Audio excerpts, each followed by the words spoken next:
We often have times, and we have discussions within Catalyst as members about what makes it catalytic, and it's different for everybody. When I think of a catalytic grant, I think about something that either continues big work that's already been started or actually allows someone to start something or to try something that they think is going to work in the community, but no one else has had the trust in them to allow them to give it a shot. I think the idea of a grant being catalytic is multi-layered. It's got an element of newness to it. It's got a little element of risk to it. It's offering an organization an opportunity to do something that they otherwise couldn't. And I think it's also part about being accountable too.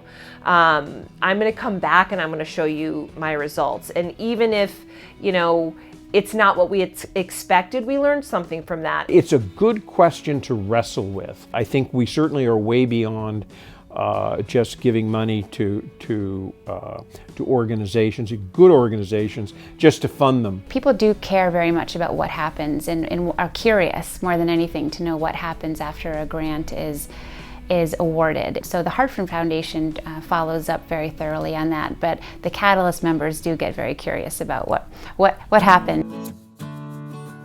Since 1993, members of the Catalyst Endowment Fund have awarded 68 grants totaling $1.1 million to nonprofits serving Greater Hartford. We reached out to some of these grantees to find out what happened with their programs, what they learned, and whether the grants were truly catalytic. Here's what we found out.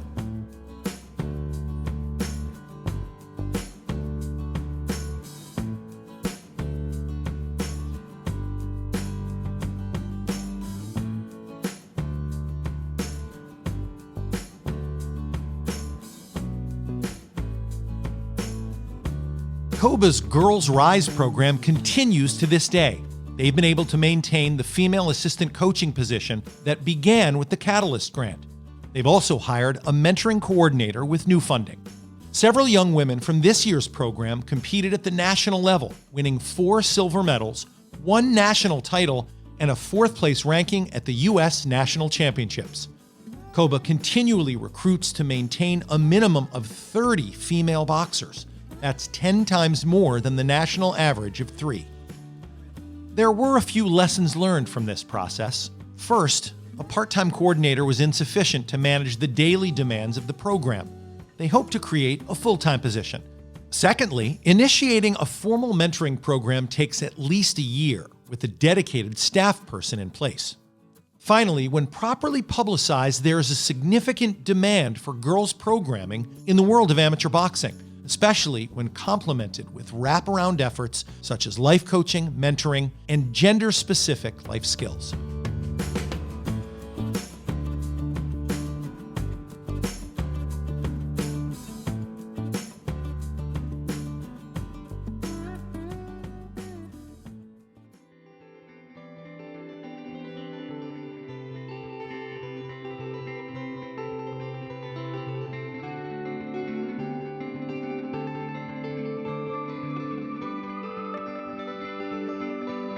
Initially, the youth did not want to participate in the program, but once they got to know the peace builders, they didn't want the classes to end. We faced some challenges with sharing information and learning when kids were actually being released. Subsequently, what we've done is had a series of meetings with the detention centers in order to exchange data. We have also been able to work with these kids in the once they've been released from our program. So they have been enrolled in case management efforts with our peace builders, but we also have them enrolled in all the other components, which means that they're getting mental health supports, that they're getting referrals to education and connecting back to education when they need it.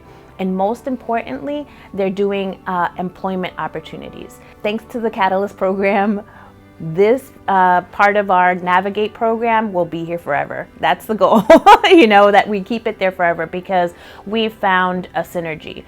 Not only does it help the youth as they're navigating their way back into their environments, their neighborhoods, but it also helps with the detention center because they're getting life skills from people that the kids want to be with and that they trust and who have had similar experiences to them.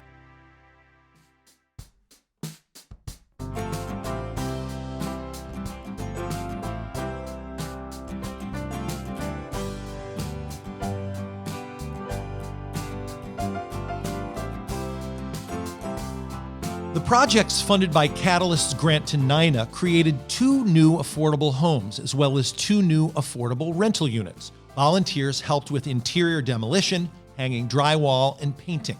The house at 115 Sigourney Street sold to a single mom who already lived in Asylum Hill and works for a nonprofit in the neighborhood. The building at 117 Sigourney Street is an owner-occupied 3-family home. The buyers are longtime Hartford residents. Unfortunately, the COVID-19 pandemic forced NINA to suspend its volunteer program due to health concerns. They look forward to rebooting the program when it's safe to do so.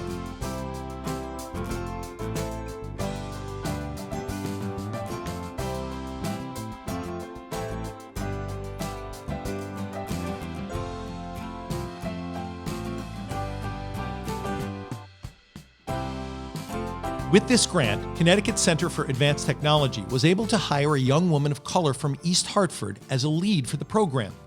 She connected with a population of women ages 18 to 29 from low-income households, presenting advanced manufacturing as a career for the creative, non-traditional woman of the future. She also helped update the program's marketing to reflect this audience. The Catalyst Grant was a springboard for the center's work in recruiting women of color into advanced manufacturing. They made connections with local organizations, placed women in manufacturing jobs, and even acquired new funding based on the success of the program.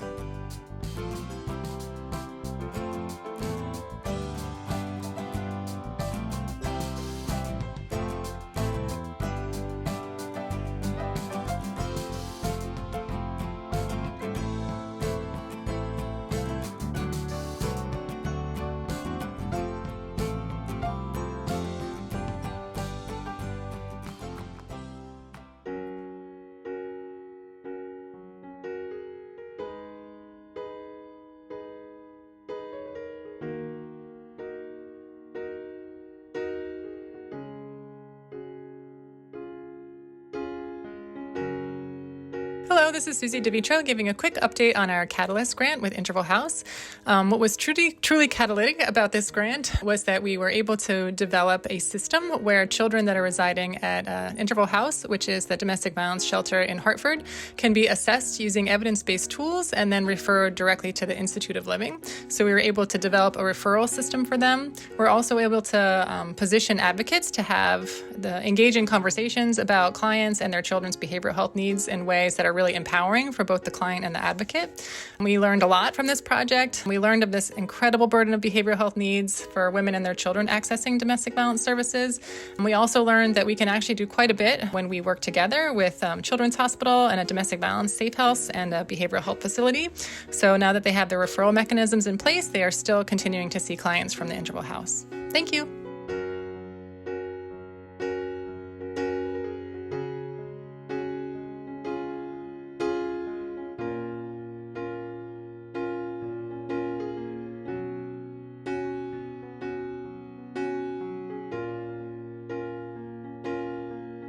The Moms Club and Kids Club programs funded by the Catalyst Grant help mothers and their children connect as families away from their traumatic environment. The staff who worked to attain this grant are no longer with the organization, but we followed up with Interval House President and CEO Mary Jane Foster, who spoke with longtime staff members to get a sense of the program's impact. They say the program achieved a roughly 80% completion rate and had a positive impact on those who participated. Unfortunately, the program was discontinued due to a lack of funding. However, it informs the organization's work to this day.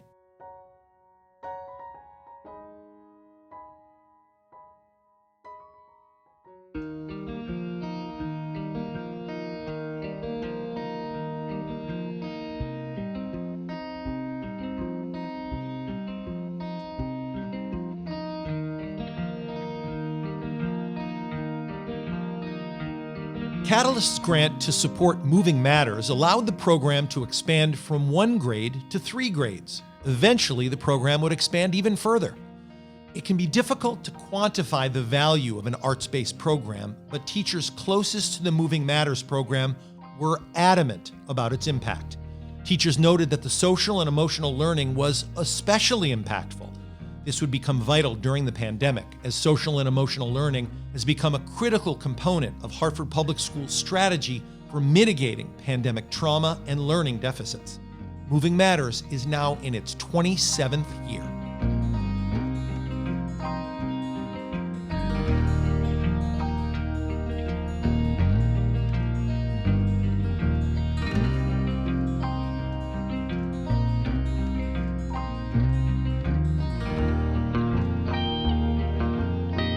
The Chrysalis Center's veteran program continued for 6 years after the Catalyst grant. The Catalyst funds were used to help with employment, but in doing so, it helped to identify the critical relationship between housing and job placement. Many veterans had severe mental health or addiction challenges, which prevented them from maintaining stable housing, which in turn made gaining and keeping employment difficult. Chrysalis went on to become one of the largest veterans housing developers in Connecticut. In 2015, they were instrumental to ending veterans' homelessness in the state. According to Chrysalis, none of this would have happened without the funds. Is the project that we're investing in going to make a catalytic difference in the issue that we're focusing on for the year? That's something that I always try to keep in mind, and that I think Hartford Foundation staff is really good at remembering, saying, like, is this catalytic? There are some groups that we've observed as they've presented to us and helped educate us, and we've identified that we are their budget for some of them, and some of them that is it, and this is going to be the start of something that they're trying to grow and develop. Others were a piece of a bigger project. These issues play out in each of our lives in different ways, so it's all of our duty to get involved and play a role in shaping the change that could affect it. I would say to the Catalyst members that I think it's such a great opportunity for organizations like Compass to have the opportunity to dream and create something and have people support them.